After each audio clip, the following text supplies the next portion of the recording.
मेरी post delivery journey ना काफ़ी रफ़ रही। आप सबको पता है मेरा वजाइनल यानी कि नॉर्मल डिलीवरी हुआ था, बट स्टिल मुझे काफ़ी डिफ़िकल्ट टाइम से गुज़रना पड़ा था। वो कैसे आपके साथ शेयर करती हूँ। तो नॉर्मल डिलीवरी हुई थी, इसलिए डॉक्टर ने 2 दिन में ही डिस्चार्ज दे दिए थे। बट उसके अगले ही दिन मेरे बेबी को निकल गया था जॉन्डिस, जिसके वजह से मुझे हॉस्पिटल में रीएडमिट होना पड़ा था।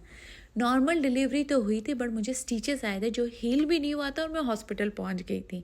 पर जब आप माँ बन जाते हो ना, आपको ये सारी चीज़ें नहीं दिखती है, कैसे बेबी ठीक हो जाए उसी में ही ध्यान लगता है। तो 2 दिन बाद जब बेबी ठीक हो गई, मैं घर आ गई, उसके अगले दिन मेरी मम्मी को डेंगू हो गया। आप इमेजिन कर सकते हो मेरे लिए कितना ज़्यादा टफ टाइम हुआ होगा।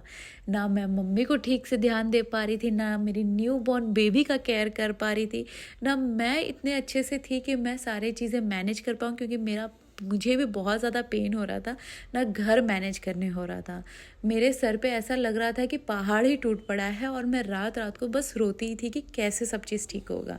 पर वो बोलते हैं ना कि डिफ़िकल्ट टाइम में भी एक ब्लेसिंग की तरह कुछ आता है।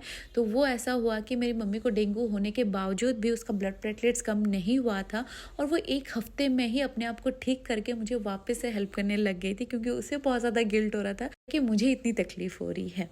2 हफ्ता बाद चीज़ें थोड़ी-थोड़ी बेटर होने लग गई, पर उसका एक साइड इफ़ेक्ट ये हुआ कि जो पोस्ट डिलीवरी केयर होना था वो मेरा हो नहीं पाया, जिसकी वजह से मेरे स्टिचेस को हील होने में ऑलमोस्ट 1 मंथ लग गया, और एवरी डे मैं पेन किलर से ही सर्वाइव कर रही थी। पर अब सोच के लगता है कि चलो कोई बात नहीं, थोड़ा-सा डिफ़िकल्ट टाइम था, बट भगवान ने मुझे सारी चीज़ें सिखा दी कि कैसे एक न्यू बॉर्न बेबी का केयर करना चाहिए।